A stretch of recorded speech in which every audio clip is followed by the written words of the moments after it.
नमस्कार, आपण पाहता हिरकणी न्यूज. हिरकणी न्यूज प्रत्येक क्षण ताज्या घडामोडी आणि महत्त्वाच्या प्रत्येक बातमीसाठी नेहमी तत्पर.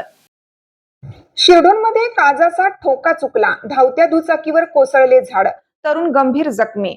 शिरडोन तालुका शिरोळ येथे स्वाद हॉटेल जवळ दुचाकीवरून जात असताना एका तरुणावर अचानक झाड कोसळून तो गंभीर जखमी झाल्याची घटना गुरुवारी दिनांक 2 रोजी रात्री 8 वाजण्याच्या सुमारास घडली. या अपघातात विजय कोपार्डे राहणार शहापूर या तरुणाच्या डोक्याला व हाताला दुखापत झाली असून दुचाकीचीही मोठी नुकसान झाले आहे. केवळ दैव बलवत्तर म्हणून मोठा अनर्थ टळला. घटनेनंतर परिसरात एकच खळबळ उडाली. प्रसंगावधान राखत सामाजिक कार्यकर्ते विश्वास बालिघाटे व अविनाश पाटील यांनी तात्काळ धाव घेऊन जखमी तरुणाला रस्त्याच्या कडेला सुरक्षित स्थळी हलवलं. त्यांच्या तत्परतेमुळे पुढील धोका टळला.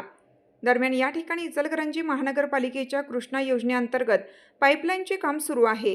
रस्त्यालगत खोदकाम करताना झाडांच्या मुळांना इजा होत असून अनेक झाडे असुरक्षित बनली आहेत.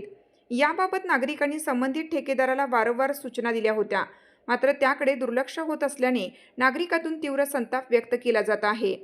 या घटनेनंतर कामातील निष्काळजीपणावर प्रश्नचिन्ह उपस्थित झाले असून तातडीने पाईपलाईनचे काम पूर्ण करून योग्य खबरदारी घ्यावी, अन्यथा काम बंद करावे अशी मागणी नागरिकांनी केली आहे. आपल्या हिरकणी न्यूज चॅनलला लाईक करा, शेअर करा आणि सबस्क्राईब करायला विसरू नका आणि रहा अपडेट.